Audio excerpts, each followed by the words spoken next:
I think languages are beyond the language itself. Languages are, culture is based on a culture, a way of thinking, a way of living. And I think that's very, very important. If you think about it, our thoughts are made of words. So the way I might think might be slightly different because I use Spanish words to think, you know? Yeah. So I think giving people the opportunity to speak other languages will open their minds a lot, first place. And the fact that you can actually go somewhere else and connect.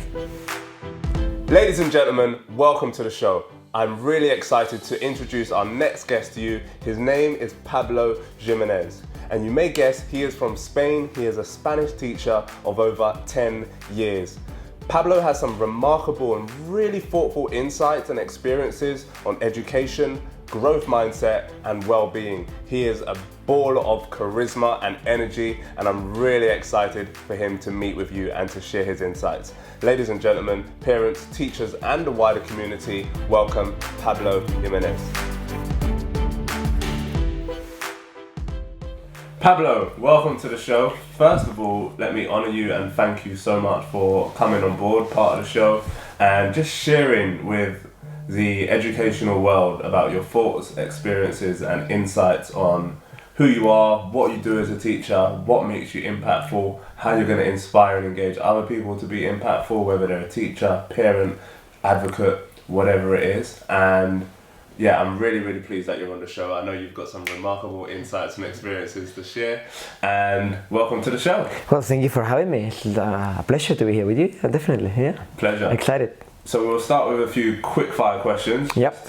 Just to warm us up and to get us activated, ready for the show. Brilliant. Just like we were doing a lesson, right? Yeah. Let's do it. So, say the first thing, the first word or phrase that comes to your mind when I say the following words to you. Culture. What makes us being what we are. Love. All you need. Passion. All you need to thrive. Art. Everything. Creativity. Intelligence, having fun. I like that. School. Home. Home. Yeah. So that's the next one, home. Home. A place to reflect. Family. Crucial. Children. Future. Teaching. Giving a hand to someone. Helping hand. Honest, passionate person who wants to help others. Enrichment.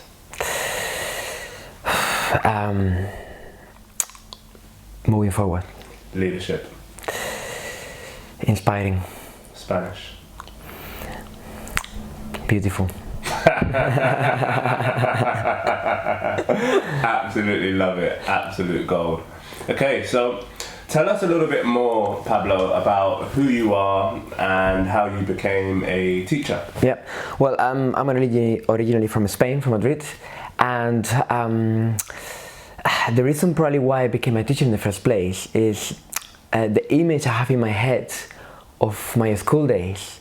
It's a beautiful sun up there, my friends all around, and having fun. I don't have a memory of getting bored in school. Wow. Every memory I have about school makes me have a smile in my face.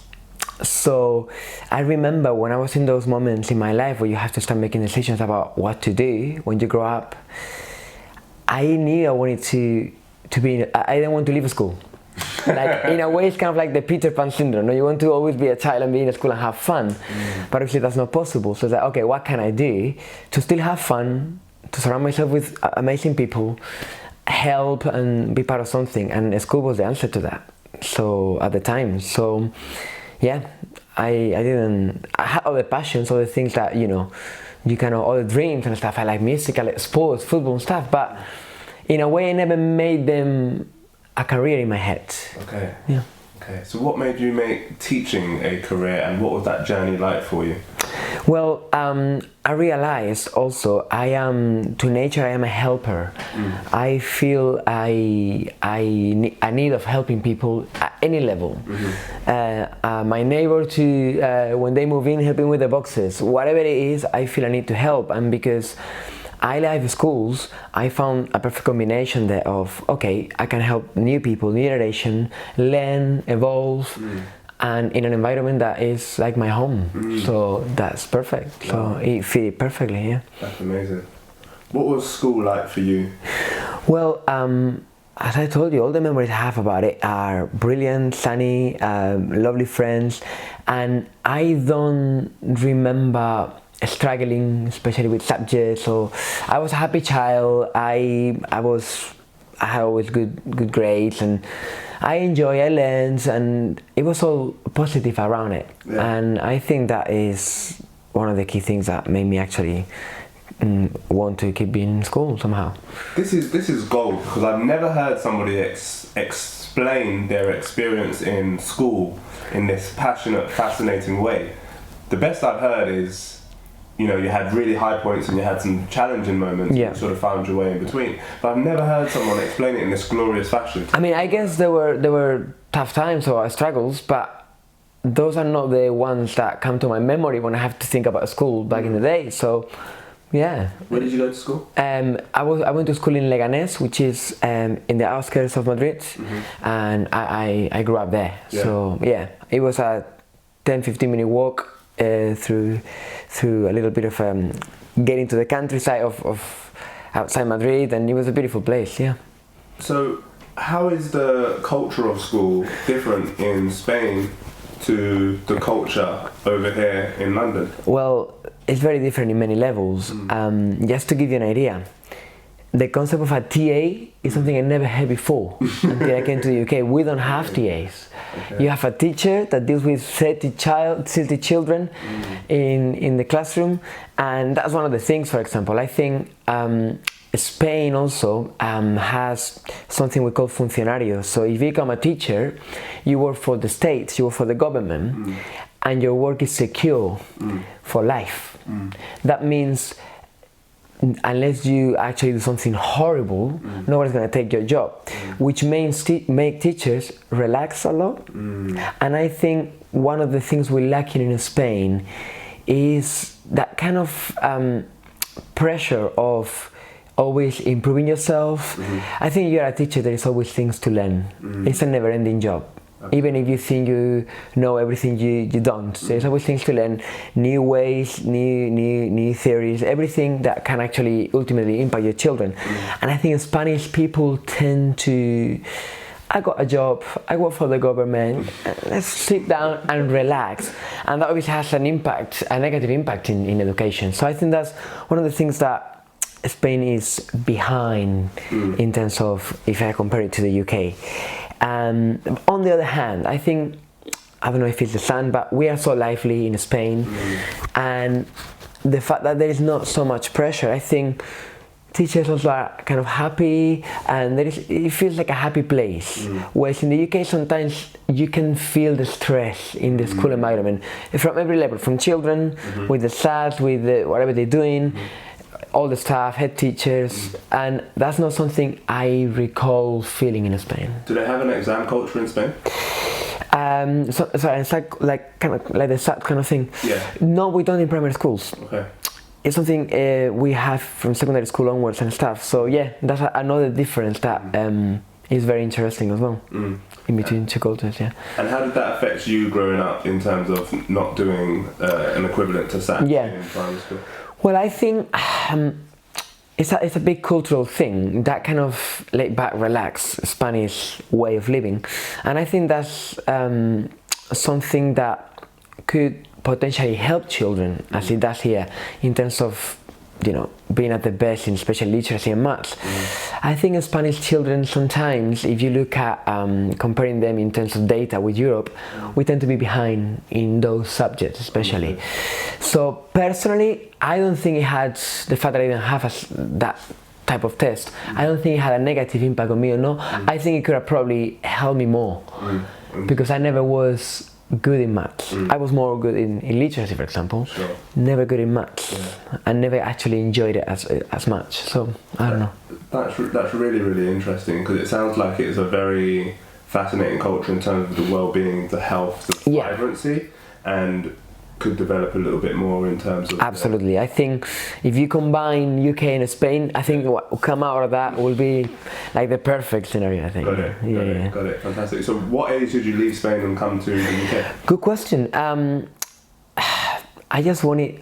it's going to sound strange, but I was fed up with Spain. Everybody loves Spain. When you actually grow up there and you spend your whole life there, it stops being so special. And so that's one of the factors. And also I wanted to learn English. Got it. And I thought, well, UK is here, it's very close, I can come back home and visit my family every time. Let's see how it goes. So that was the initial thought, like let's learn the language, and I need to leave Spain, so yeah, let's do it. How old were you when you left? I was 25 years old. Wow. Yeah. It's You look 25 now, by the way. Thank you. I think it might be in the health in Spain. Exactly, the sun, yeah. I love it.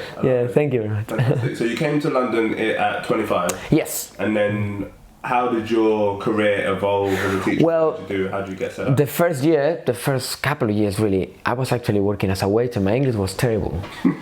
So I can't imagine it, by the way. you see, but that's what was one of the things I wanted to come here, to prove to myself that I could do it. I could speak the language. My brother speaks 4 languages. Wow. And I've been traveling around with him, and seeing him speaking was like, how does he switch between languages? It was amazing to me to observe that. So I wanted to experience that. So the first 2 years I needed to get better with my English. So I worked as a bartender, as a waiter. Just getting to, also I was studying English on my own, and as soon as I thought I was able to speak enough to maybe add some value as a teacher, I just went for it, because I started teaching in Spain. So I think around 2011 is when I started to knock at the door of education in the UK. And what was that first educational experience like for you in the UK? I'll tell you. It was I was doing supply in a secondary school, doing a dancing lesson. Advanced? No. It was basic, but there is a misconception that I need to say here. Spanish people don't know how to dance. It's actually Latin American people. We're Europeans. So that's misconception. And I think they sent me there because it's like, oh, he's a Spanish, he'll do well. No clue what to do. I was always, in the months leading to my first ever lesson in the UK, I was thinking how I was going to speak to children in English and stuff. Nothing worked. My words didn't come out properly. It was terrible. Poor children. But it had to happen at some point, and it was the first one, and we know how it works, and yeah, it happened. So. And then take us through the journey. Well, I was doing supply for several months in secondary school, but I didn't connect with secondary school as much as I thought I could connect with primary school. Wow. I'm originally a primary teacher. I find secondary school a bit more challenging, and I prefer to be a teacher and not a policeman. So sometimes I was thinking, I just want to find an environment where I can actually thrive with my teaching, more than just having to tell children off or deal with the behavior at that level. No? So many people were saying to me, Pablo, that's the way. In order to get a permanent position, whether it's secondary or primary, you have to do supply. But I was a bit reluctant to do supply, and I thought, you know what, I'm gonna update my profile, keep studying in the UK, and try. And eventually I found you. So yeah.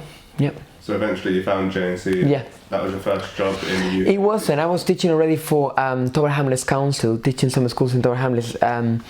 But a permanent role that wasn't supply or coming here or there, it was with JNC, and it changed my teaching life in that sense. And what's that journey been like for you? Fantastic, because as I said, a teacher is a person or is a profession that you keep learning. You know, you finish university and you don't really have a clue what to do, and then you start teaching and you kind of start learning. So for me, it's been a process of finding myself as a teacher. You know, it's like an artist. You need to find who you are as an artist, no? Or you are a director and you do movies. It's the same. You need to find who you are as a teacher. And I think in the first few years I found myself as a teacher, and that was very important. Yeah. And explain, who are you as a teacher? And what makes you Good question. What I'm as a teacher, I think I am a person who shows what he preaches. I think as teachers we tend to preach a lot and tell children what is good and what is bad, but then sometimes you don't see that. So I like treating children as people, and this is the hardest thing in teaching probably, but it's 30 people in that room, but it's 30 individuals, and everyone is different, and everyone has their own things, their own stories, their own homes. And what I try to do is to see how I can tap into that being that they are, that can thrive in Spanish, because it's what I do, but and also get to be passionate about school and learning and enjoy, for them to enjoy. I want to be a teacher, and I think I'm a teacher that children feel comfortable with to learn. Yeah. It's fascinating what you say about just seeing them as people, because Alex, who we interviewed previously, was talking about his school where they don't wear uniform, for example. And one of the things that he said to me in the pre-chat to the interview was that it opens up the receptors opens up his vision to see them as people and as human beings, as opposed to absolutely children in the school. Actually, going back to one of the first questions about the difference between Spain and the UK, now it's starting to change in Spain, but we don't wear uniforms in Spain.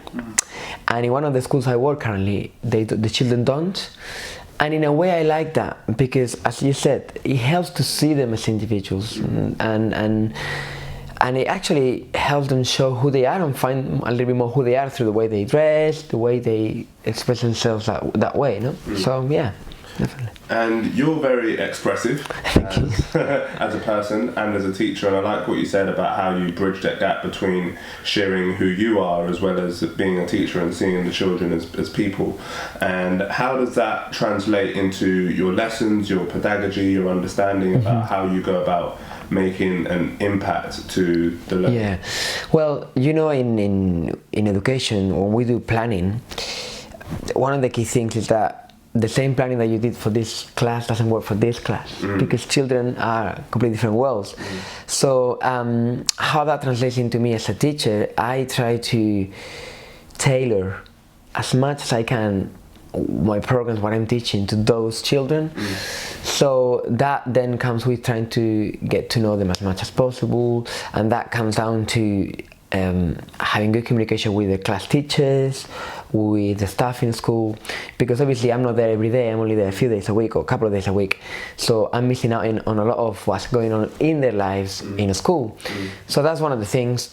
And secondly, another thing that is important is everyone learns in a different way. Some people are more kinesthetic, some people are more need to see things written, or different styles of learning. And I think as a teacher it's a must for you to cover all the spectrum, because no one gets behind.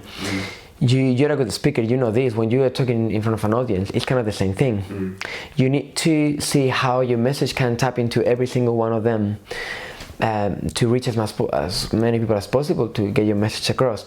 In education it's the same. And if you do activities, especially with languages, you could do a lot of activities of filling out gaps and writing out words, but some people are very visual. They need to see a video, they need to see it written, or so it's trying to use a wide range of materials and resources to make that happen. Yeah. And I've seen you use definitely a wide range of resources in your lessons. I've seen you use balls and PE equipment, as well as the visuals on the board, as well as the writing stuff. So is that important for you, and how do you think it affects sort of the growth of learning in terms of making your lessons practical?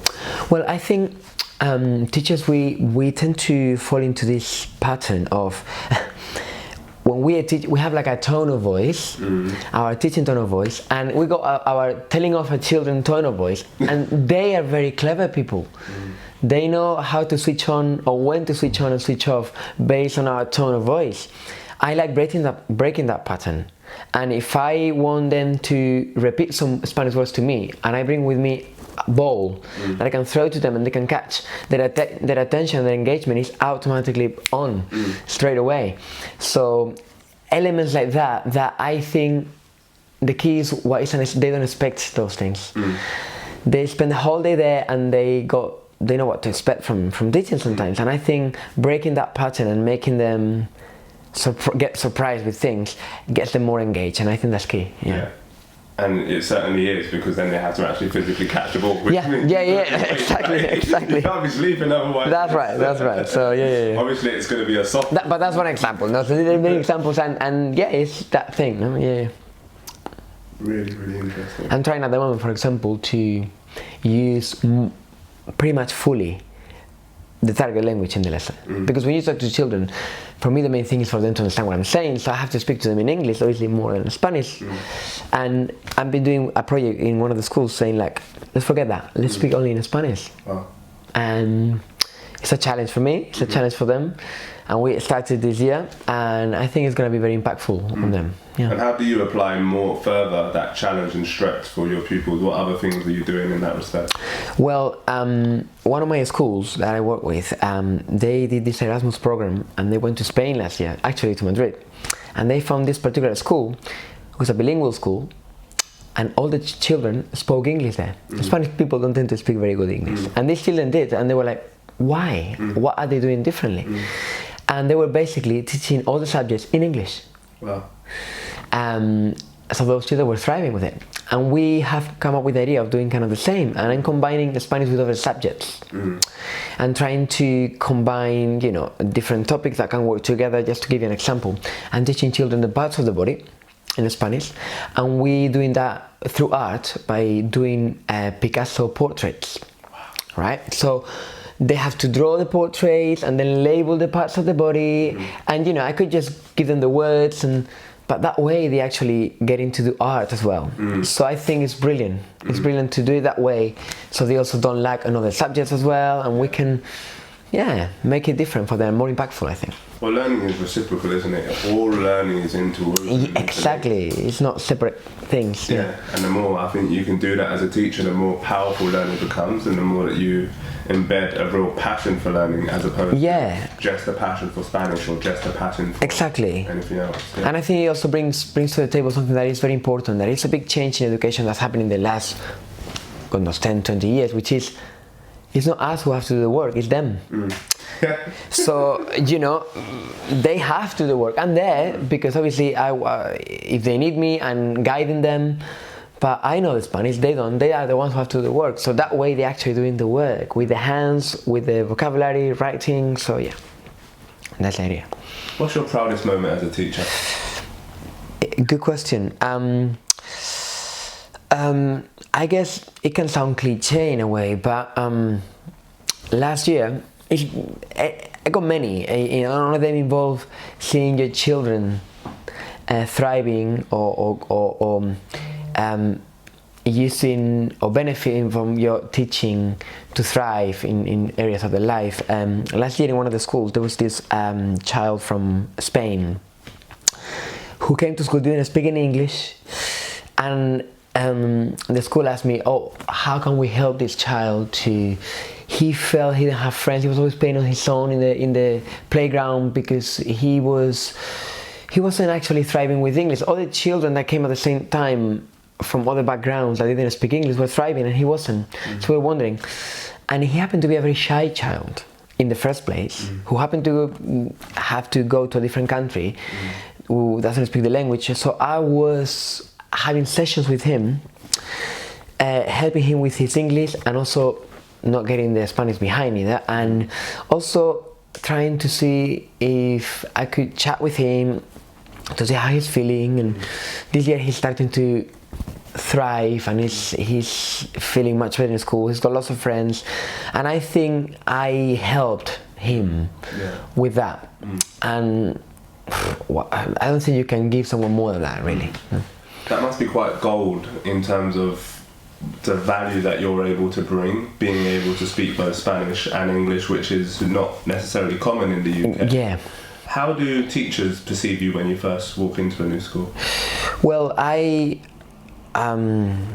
one of my things every time I go to a school is to try to learn everyone's name, because I'm not there every day. So it's very easy to just call people, Yeah. just go along with the day, not knowing who you're dealing with. And Sure. I try to do that. And I'm a person that is naturally happy and charming, and I think people appreciate that. And they feel comfortable to even ask me to help them with other stuff, or just to give you an example, this year I've been Santa Claus in one school.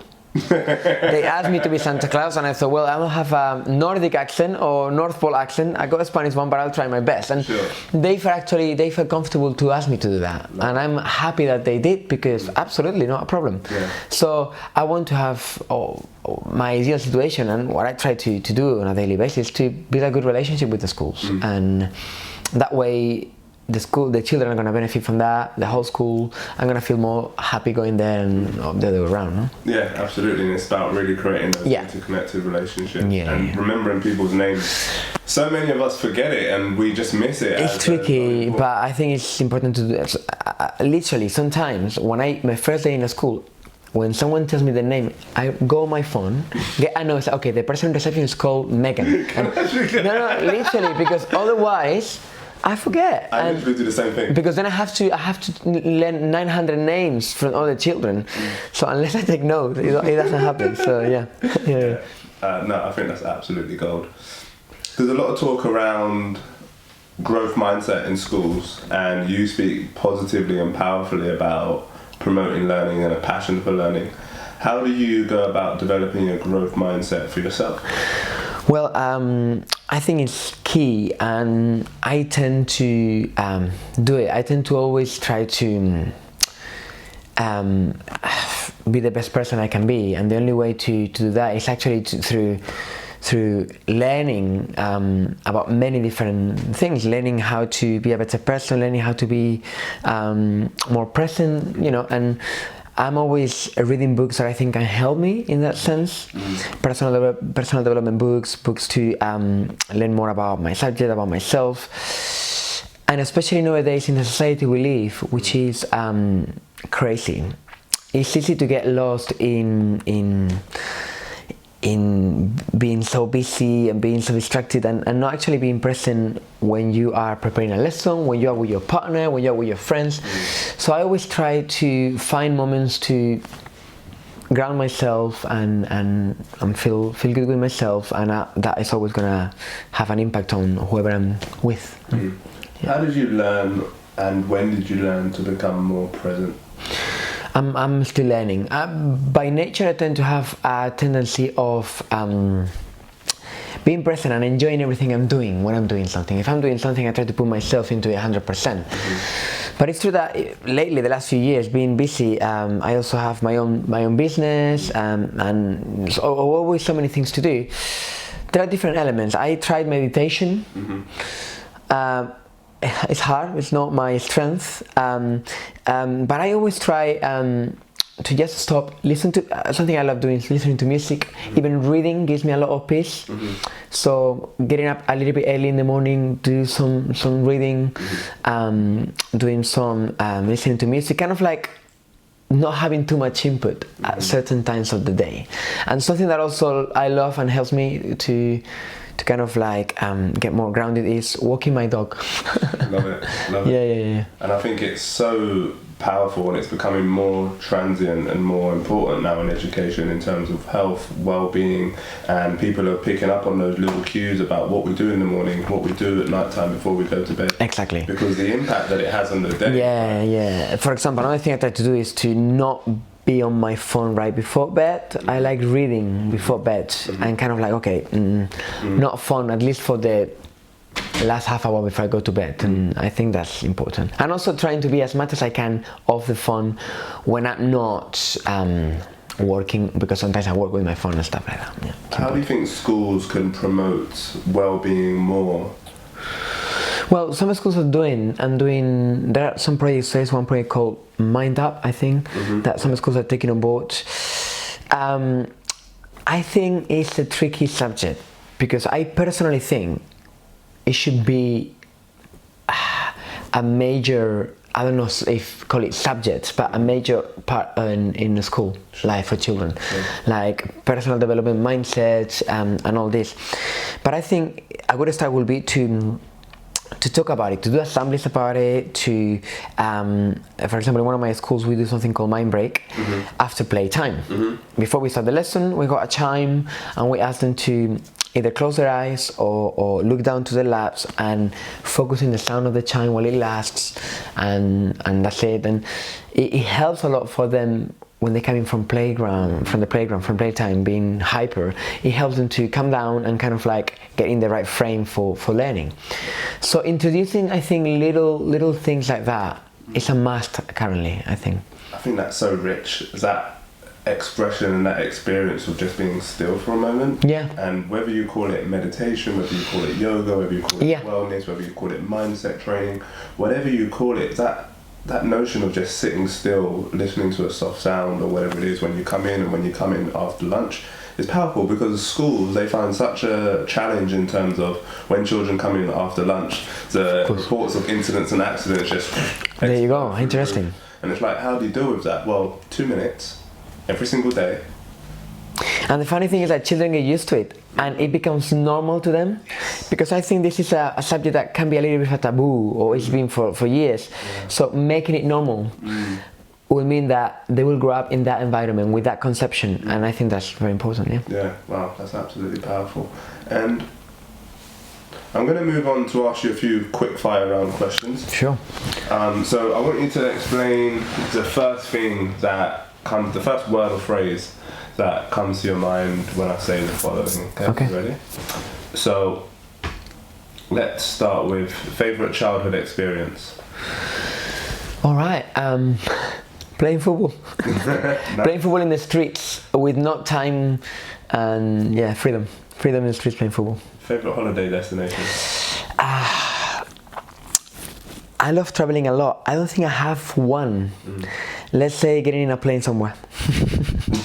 Not that. I know, but... Give us one. All right, let me give you one. There is a tiny town that I used to spend holidays when I was a kid in the south of Spain, in a region called Almeria, and the town is called Garrucha. I could get lost there. Yeah. Funniest moment in teaching? We could do an hour of funniest moments in teaching. Basically, when you are Spanish and you have to speak to them in English, there are some words that you pronounce, depends on how you pronounce them, can sound like different words. And I've been in a few situations like that. Do you want me to give you a real situation? Yeah. You know, many schools have, classes have names of trees, right? And you have to call them by the name of the tree, like Buenos Dias Mangrove class, Buenos Dias Elm class. Well, there is a tree called beech tree. And you know, Spaniards, the difference between a long sound of an E and a short one can be tricky to spot or to say or to... Anyway, first time I went to this school, it was beach class, and the way I say the word beach was with a shorter sound on the E, and I straight away noticed that, and I could see children looking at each other saying, he just called us this. And that was very interesting. I have quite a few of those, so that was one of them. Yeah. Wow, fantastic. Favorite book you've read? Favorite book I read? Wow, that's very interesting. Favorite book I read? I got so many. My favorite books are always poetry books. Wow. I love poetry, but I can tell you one that I read recently. That I loved, and it's got some elements of education. There's an author that I think you might know called Ken Robinson. Ken Robinson? Yes. Yes, I know Ken Robinson. Yeah, he's a guru in education and emotional, and he's got a book called The Element. Wow. Which is about finding your element. He says that everyone has something they're good at, and if they combine that with something they like, or it could be the best thing, we could thrive. And he talks about many examples in the schools of how sometimes, especially back in the day, children will be, there is an example, he goes, there's this child who is always moving in the classroom and kind of dancing, and teachers thought it was, you know, very like bad behave and not focus. And then they went to a psychologist, and the psychologist did a test with this child and says, let's put the child alone in a room, and I'm gonna play music to this child, and we're gonna come outside and see it through the window. And they could see that the child was a dancer by nature. And then it says, you know, you put a dancer by nature that needs to move in a room, in a classroom, sitting down for 8 hours a day, it's gonna go nuts. So, you know, it's a book that touches into individuals' passion, your element, and it goes or talks about it through education as well. So it's very powerful. The Element. That is remarkable. Yeah, I'm going to read that book. Please do. It's brilliant. Yeah, Brilliant. absolutely. Thank you for that. Favorite app on your phone? Tetris. You're gonna laugh about this, but I like playing my Tetris when I'm on my phone. So yeah. Mind games. Love it. And last couple. You become the head teacher of a brand new school, and you have to implement 3 things, and you can only implement 3 things. What are they? Really good question. One of them will definitely be around introducing more, I guess, more education around emotions.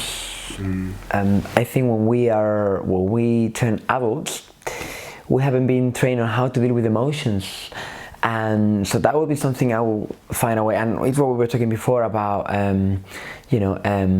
healthy mindset and well-being and all that. I will make that more present in my school. And the second thing will be to give more relevance to all the creative subjects. Such as art, music, we could even include modern languages in there. That's definitely something, even PE and sports. A third one will be around focusing on creating an environment in the school where you could eventually not call it a school and call it community. Where, you know, everyone gets to collaborate and help each other in some way. Obviously that involves parents, teachers and kids and everything, no, but creating a place where everyone finds a great environment to thrive with the help of each other. Fantastic.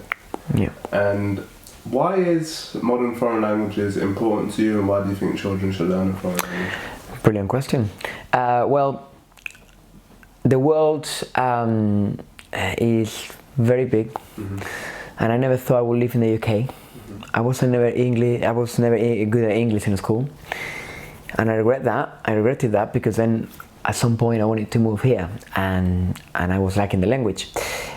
I actually asked this question to children many times, and they give me the answer, oh, you know, I can use Google Translate, I don't need to learn Spanish, I don't need to learn anything. I think languages are beyond the language itself. Languages are culture, is based on a culture, a way of thinking, a way of living, and I think that's very, very important. If you think about it, our thoughts are made of words, so the way I might think might be slightly different because I use Spanish words to think, you know. Yeah. So I think giving people the opportunity to speak other languages will open their minds a lot, first place, and the fact that you can actually go somewhere else and connect, not even speak, connect with a person that if you didn't speak that language, your connection will be much poorer. That's priceless. That's priceless. Fascinating. And the last and final one, you need to inspire an aspiring teacher. What would you say to them? I think I would say to them, show what moves you in your teaching, because you need to be connected with what you're teaching, and if it doesn't move you, that's ultimately going to come across. And I think whatever it is that you're teaching, if you're teaching PE, if you're teaching maths, literacy, whatever it is, there is something in it that probably moves you, that probably you connect with, that needs to come across. That's captivating. Captivating, and a great way to end the show. Pablo, thank you. It's been an absolute pleasure, Jess. Thank you very much. Thank you very much. Thank you for having me. Thank you.